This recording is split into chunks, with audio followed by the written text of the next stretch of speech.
The year was 2347, and humanity had finally reached the stars. It had taken them centuries of war, plague, and struggle. But they had done it. They had built ships that could travel faster than light, and they had spread across dozens of worlds in their small corner of the galaxy. But humanity was not alone, and they were about to learn just how small they really were. Commander Nathan Cole stood in the shuttle bay of the diplomatic vessel Hope of Earth, adjusting his dress uniform for the 100th time. He was a tall man with gray eyes and the kind of face that had seen too many battles. Behind him stood his second-in-command, Lieutenant Laura Simmons, a woman with sharp features and even sharper instincts. They had served together for 15 years, and she knew him better than anyone. "You look nervous," Laura said quietly. "I am nervous," Nathan admitted. "We are about to meet species that have been traveling between stars for 50,000 years. Our entire civilization is a blink of an eye to them." The shuttle descended through the crystal spires of Valanthos Prime, the capital station of the Galactic Concord. The Concord was an alliance of 12 alien species that controlled most of the known galaxy. They had technology that made human science look like children playing with sticks. They had fleets that numbered in the millions, and today, for the first time, they had agreed to meet with the representatives of Earth. The assembly hall was a vast chamber of living crystal that seemed to sing with strange harmonics. 12 platforms floated in the air, each one holding the ambassadors of a different species. Nathan recognized some of them from the briefing files he had studied for months. The Valanthi were tall, insectoid creatures with 4 arms and compound eyes that glittered like jewels. The Crothians were massive reptilian beings with 6 eyes and scales the color of dried blood. The Selenari were delicate and almost beautiful, with silver skin and no visible mouths. Nathan walked to the central platform reserved for petitioners and bowed respectfully. "Honored members of the Concord," he said, his voice steady despite his pounding heart. "I come on behalf of the people of Earth to request membership in your great alliance." Silence filled the chamber. A sound began to build. It took Nathan a moment to realize what it was. They were laughing. 12 alien species, each one laughing in their own way, and all of them laughing at him. The Valanthi ambassador, a creature named Zyrax, leaned forward on his platform. His voice was a clicking hiss that the translation device turned into cold, precise words. "Little mammal," he said, "your species learned to walk upright only yesterday. You discovered fire the day before that, and now you come here asking to stand among the elder races of the galaxy? We have achieved faster-than-light travel," Nathan said, keeping his voice calm. "We have colonized 40 worlds. We have proven ourselves capable. The Crothian delegate, a scarred warrior named Vorthax, made a sound of contempt. "Your ships are slow and weak. Your weapons are primitive. A single Crothian patrol vessel could destroy your entire fleet." Nathan felt Laura stiffen beside him, but he held up a hand to keep her silent. "That is exactly why we come seeking alliance," he said. "Our outer colonies are being raided by pirates and mercenaries. Thousands of our people have died. We need ships and technology to defend ourselves. We are willing to trade, to work, to do whatever is necessary to earn our place among you." Another wave of laughter swept through the chamber. Zyrax raised one of his 4 arms for silence, and the other ambassadors quieted. "You want ships?" he said. "Very well.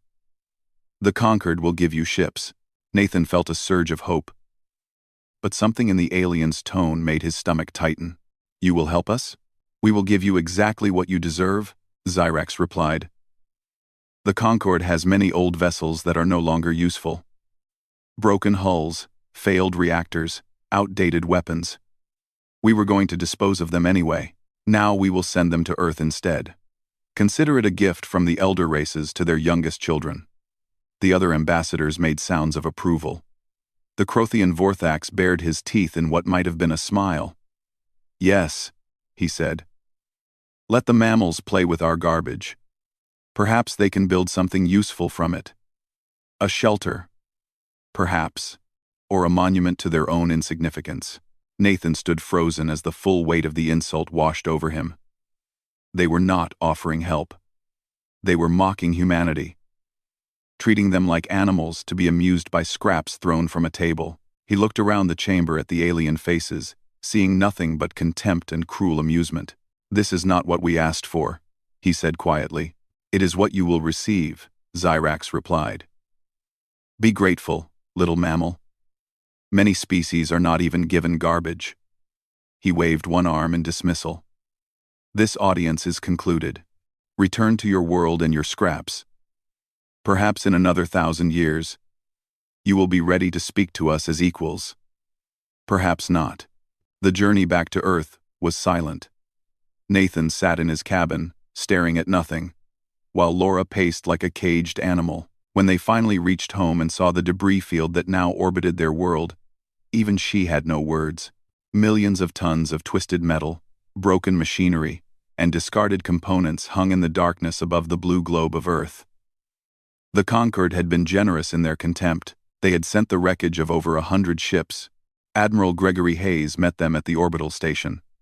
He was an old man with white hair and eyes that had seen humanity through 3 major wars. He listened to Nathan's report without expression, then walked to the observation window and looked out at the field of debris. "They think we are nothing," Nathan said bitterly. "They think we are insects to be stepped on." "I know what they think," Hayes replied. His voice was soft, but there was something in it that made Nathan look up.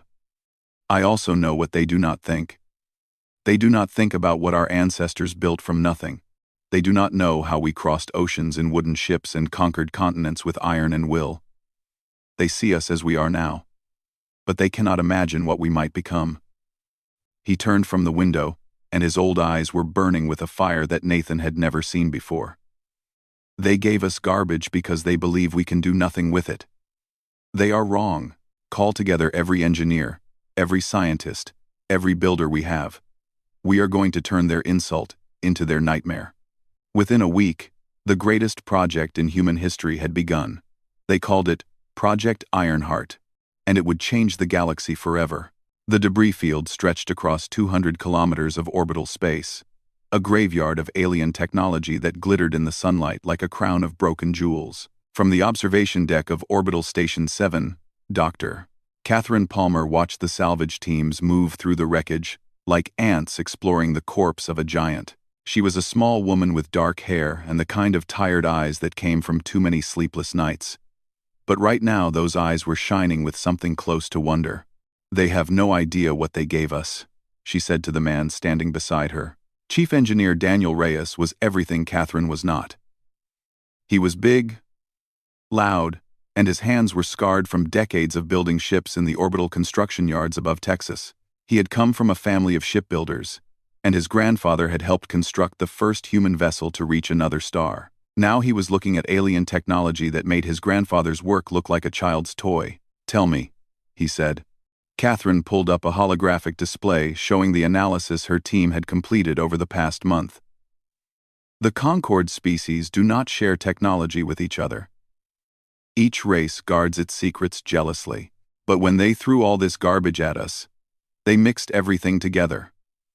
We have shield generators from the Volanthi, weapons systems from the Crothians, and power cores from the Selenari. Some of this equipment is restricted technology that we were never supposed to see."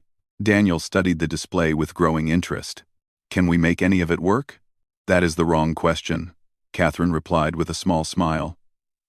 "The right question is whether we can make all of it work together." The next 18 months were the hardest in human history. Admiral Hayes gave Project Ironheart unlimited resources and absolute priority.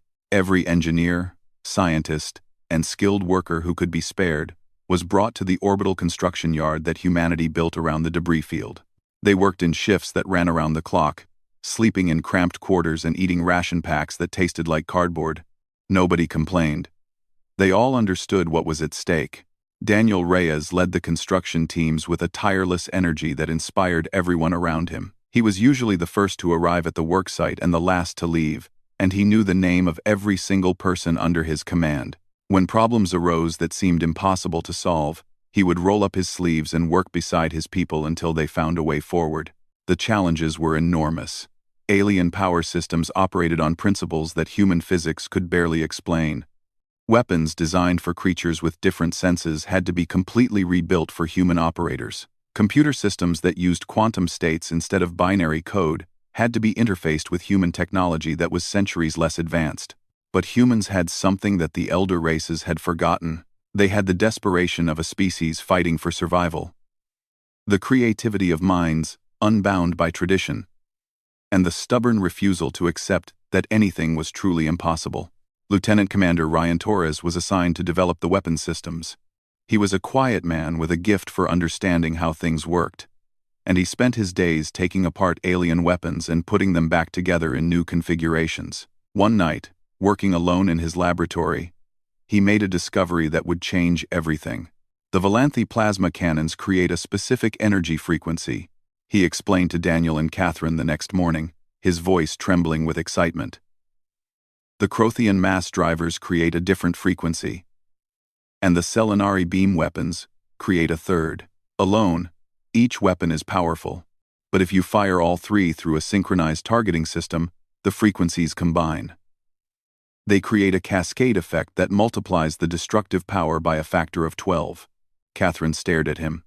The Concord species have had these weapons for thousands of years. Why have they never combined them? Because they do not share, Ryan replied. They do not trust each other enough to integrate their systems. But we have no such limitations. We can take the best of everything they threw away and make it work together. Captain Michelle Grant was responsible for designing the tactical and command systems. She was a veteran of the colonial raids, and she had lost her brother to Vorn mercenaries 3 years earlier. That loss had left her with a cold determination that never wavered. She spent weeks studying the alien interfaces, learning their strengths and weaknesses, and then she threw most of them away and built something new. The Concorde ships are designed for crews that think differently than we do, she explained to Admiral Hayes during one of his inspection visits. Their command systems assume that officers will always follow predetermined patterns, but humans do not fight that way. We adapt, we improvise. We take risks that no logical species would consider. So I built a system that rewards those instincts instead of punishing them. Slowly, piece by piece, the ship took shape. It was not beautiful by the standards of the elder races. Where Concorde vessels were elegant and flowing, this ship was angular and brutal, all sharp edges and heavy armor. It looked like something forged in anger rather than designed in peace, but every line served a purpose. Every system had backup systems, and every weapon had been tested until it failed, and then rebuilt to be stronger. They called it the Defiance. Commander Nathan Cole came to see the ship when it was nearly complete. He walked through the massive hangar bay that would hold 3 squadrons of human-built fighters. He climbed through the engineering section where the hybrid power core hummed with energy that no human had ever controlled before, and finally he stood on the bridge, looking out through the reinforced windows at the stars beyond. "She is not pretty," Daniel admitted, standing beside him. "No," Nathan agreed. "She is not pretty at all." He ran his hand along the arm of the captain's chair, feeling the cold metal beneath his fingers. "But she is ours. We built her from nothing. From garbage and spite and the refusal to accept what the galaxy told us we were." Admiral Hayes arrived for the final inspection 1 week before the scheduled launch. He walked through every section of the ship, asked questions of every department head, and examined every system with the careful eye of a man who had spent his life among warships. When he was done, he gathered the senior staff in the briefing room. "The Concorde believes we are building a monument to our own failure," he said. "They expect us to struggle with their scraps for a few years, and then come crawling back, begging for real help. They have no idea what we have accomplished here." He looked around the room at the tired, proud faces of the people who had made the impossible possible. "In 1 week, we will show them. The Defiance will launch, and the galaxy will learn what humanity can do when we are given nothing but a reason to fight." Outside the window, the ship waited in darkness, her weapons charged and her engines ready. She was ugly and brutal, and unlike anything the galaxy had ever seen. And she was about to change everything. The Defiance rose from Earth orbit on a cold morning in March. her engines burning with a blue fire that had never been seen before. 800 crew members stood at their stations, their hearts pounding with a mixture of fear and pride.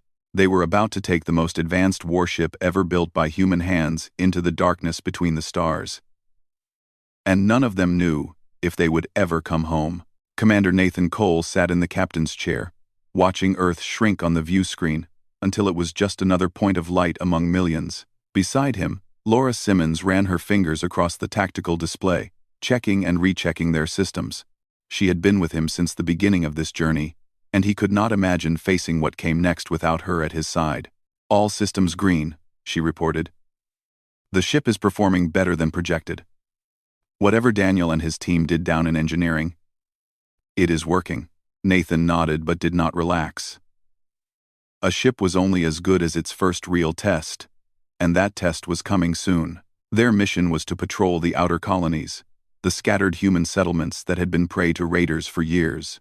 The Concorde had refused to help protect these worlds, calling the attacks an internal human matter. Now humanity would protect itself.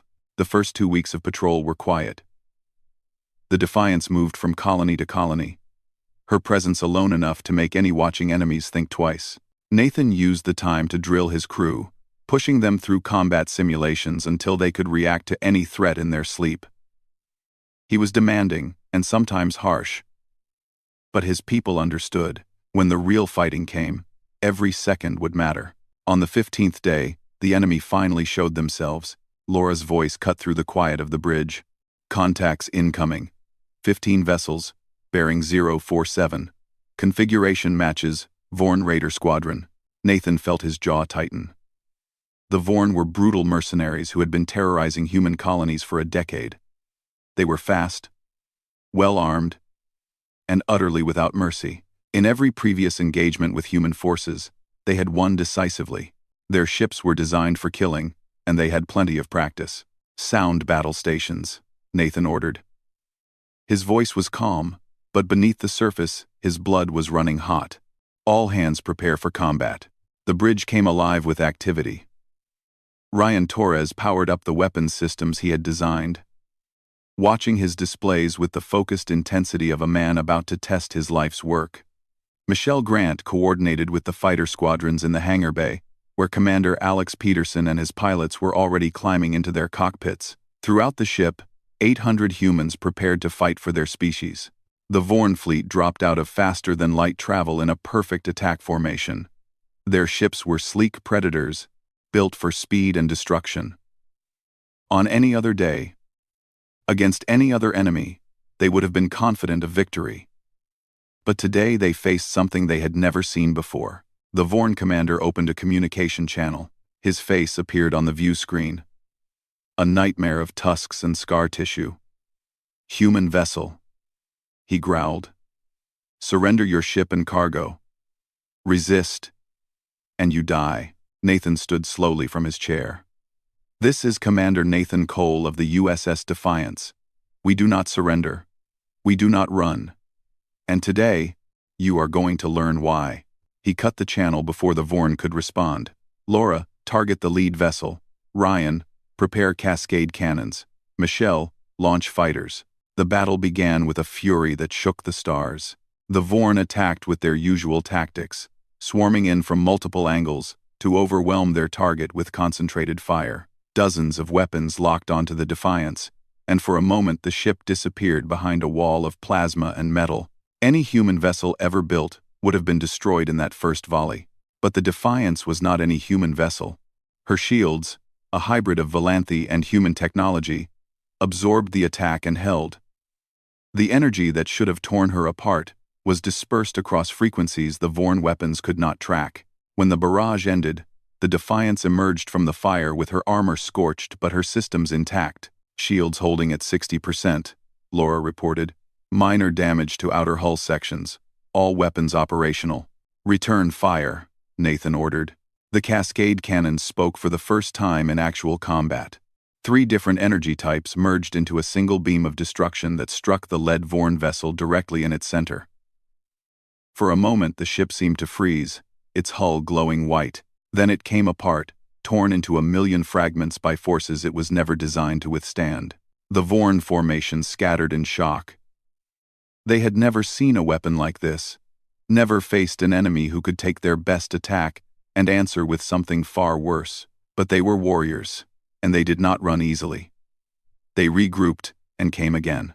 The next 10 minutes were chaos.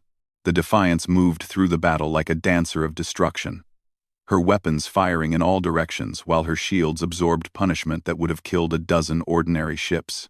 Alex Peterson led his fighter squadrons against the Vorn flankers, his small craft darting between the larger vessels with deadly precision. Ryan Torres pushed his weapons systems to their limits and beyond, finding new combinations of fire that the enemy could not predict or defend against. One by one, the Vorn ships died. Some were torn apart by the cascade cannons. Others were swarmed by fighters and picked apart piece by piece. A few tried to flee, their courage finally breaking. But the Defiance was faster. Her engines, built from Selenari components that human engineers had somehow improved, ran them down before they could escape. When it was over, 11 Vorn vessels were debris, and the remaining 4 were running for the edge of the system at maximum speed. The Defiance had won her first battle. Nathan stood on the bridge, surrounded by the cheering of his crew, and felt something he had not felt since that day on Volanthos Prime. He felt hope. "Damage report," he said. "Minor casualties," Laura replied. 12 wounded, none critical. Hull damage on 3 sections. Already under repair. Shield generators need recalibration, but they will be operational within the hour. And the enemy? Gone. Those who survived will spread the word. She looked at him with a fierce pride in her eyes. The galaxy is going to know what happened here today. She was right. Within days, the news of the battle had spread across 100 worlds. The Vorn survivors told anyone who would listen about the human ship that had crushed their fleet, the strange weapons that combined technologies no one had ever seen together, the shields that laughed at their attacks. The story grew with each telling, but even the truth was enough to shake the foundations of galactic politics. On Volanthos Prime, Ambassador Zyrax received the reports with growing unease. The humans had been given garbage. They were supposed to fail. Instead, they had built something that should not exist, a ship that combined the secrets of multiple Concord species into a single devastating weapon. The insult that was meant to teach humanity its place had given them the tools to rise. 6 months had passed since the battle with the Vorn, and the Defiance had become the most famous ship in human history. She had fought 47 engagements, destroyed countless enemy vessels, and never lost a single fight. Her name was spoken in whispers by raiders who had once hunted human colonies without fear. Now those raiders fled at the first sign of her approach, their courage broken by stories of what she could do. Commander Nathan Cole stood in his cabin, reading the latest reports from Earth. The news was good. The outer colonies were recovering, their people no longer living in constant terror. Trade routes that had been too dangerous to travel were now open and busy with ships. For the first time in decades, humanity was expanding instead of merely surviving.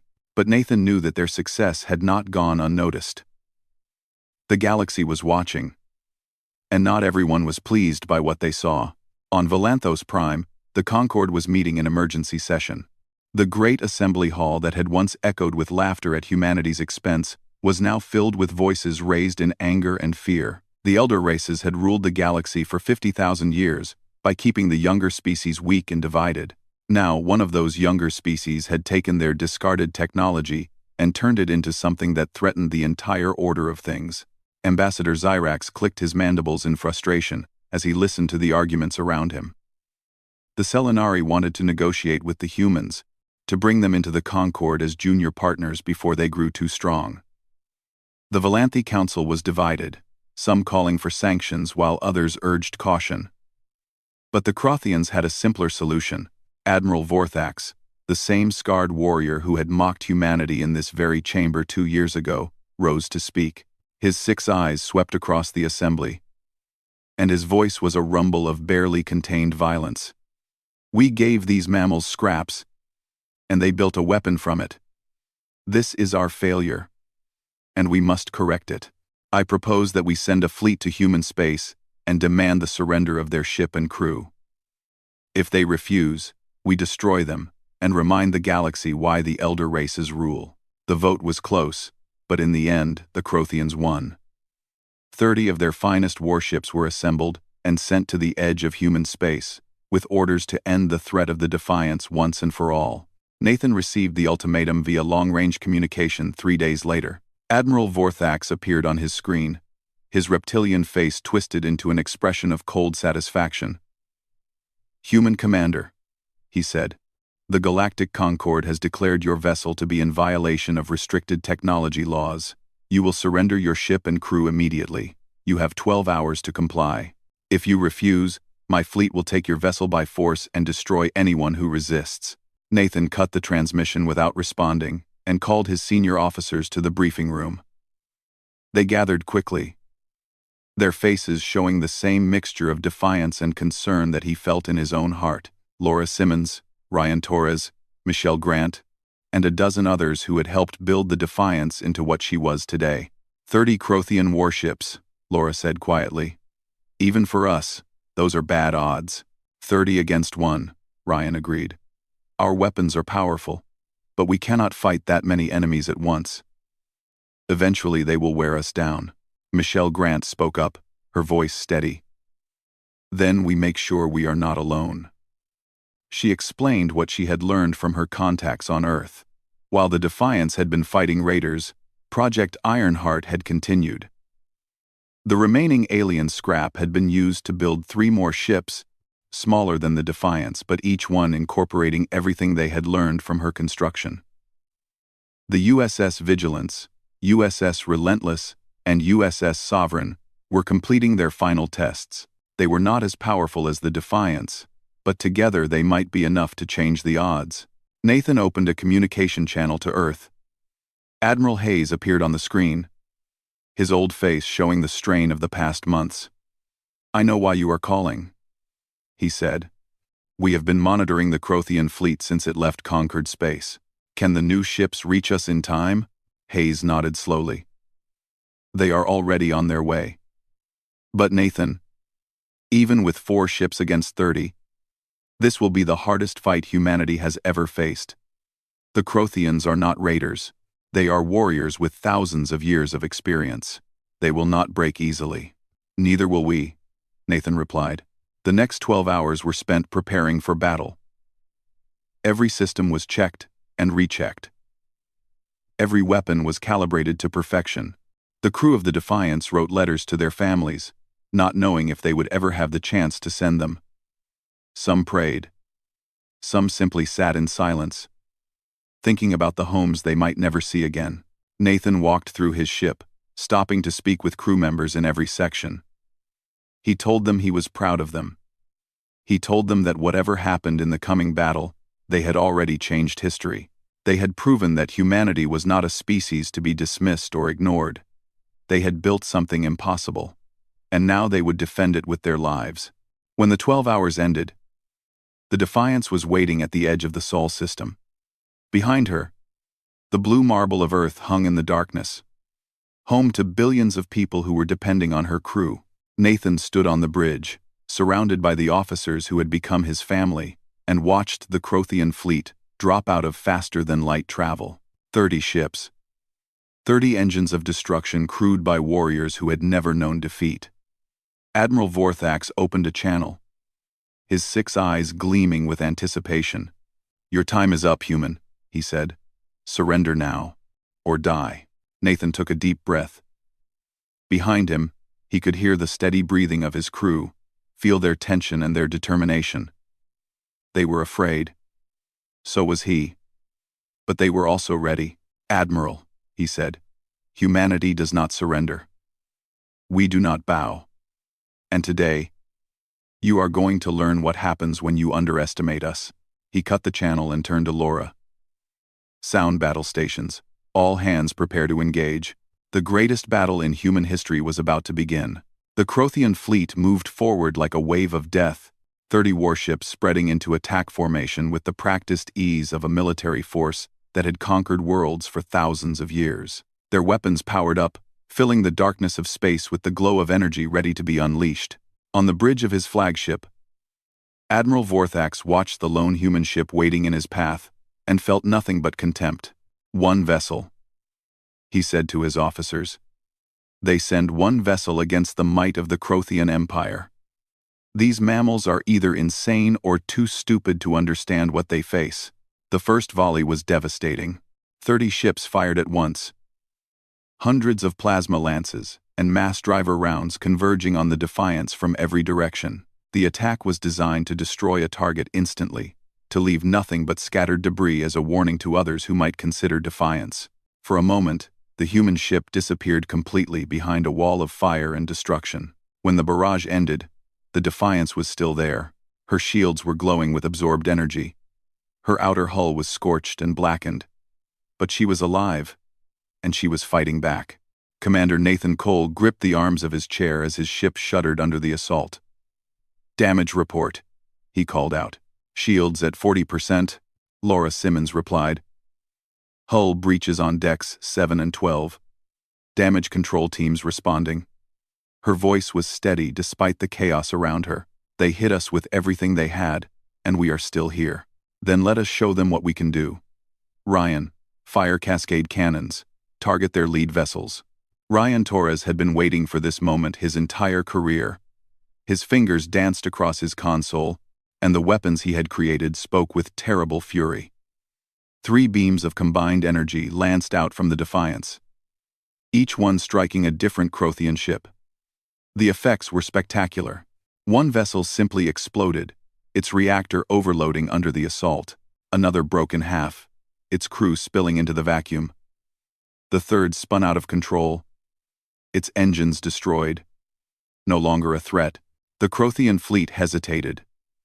In a single exchange, they had lost 3 ships to an enemy that should have been dead. This was not how battles were supposed to go. But Vorthax was a veteran of 100 campaigns.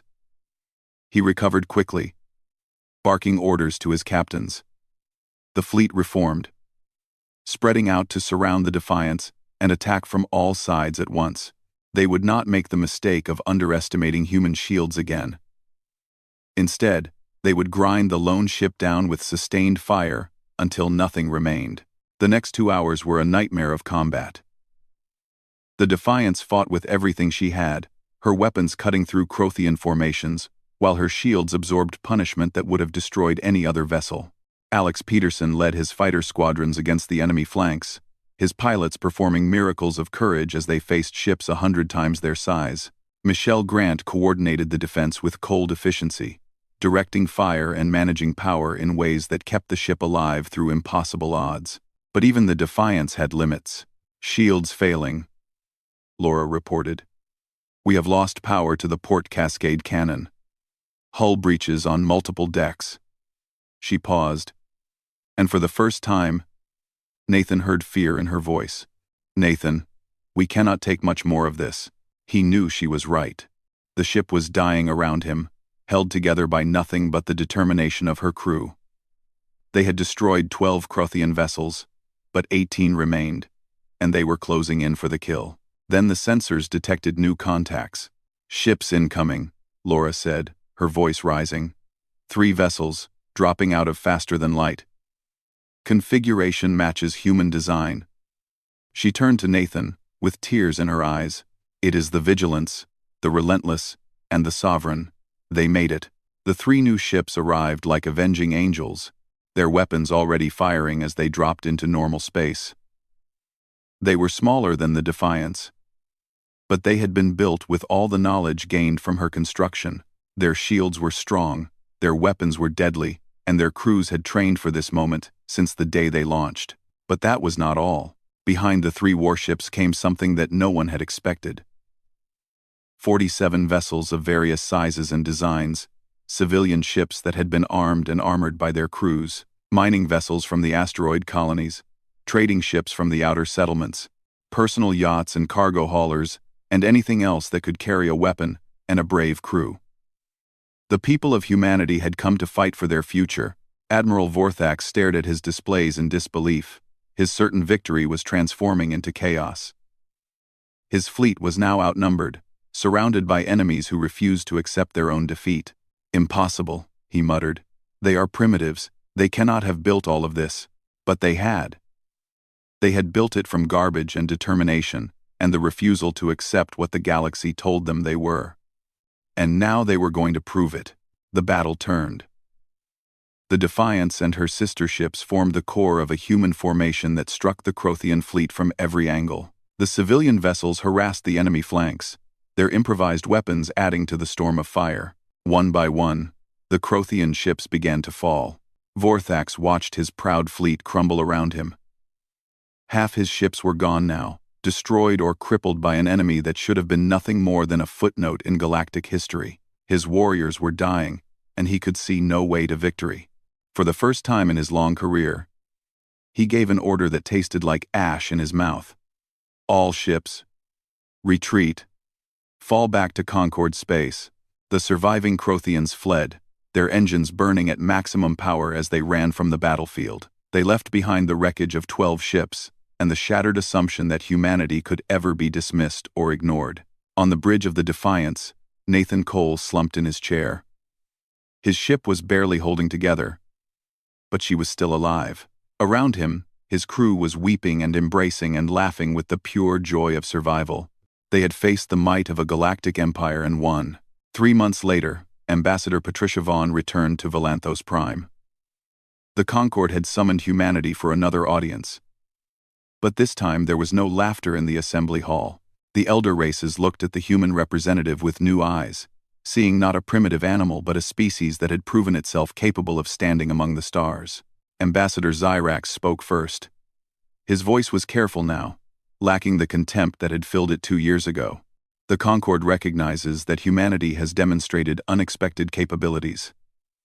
We offer you full membership in our alliance, with all the rights and protections that entails.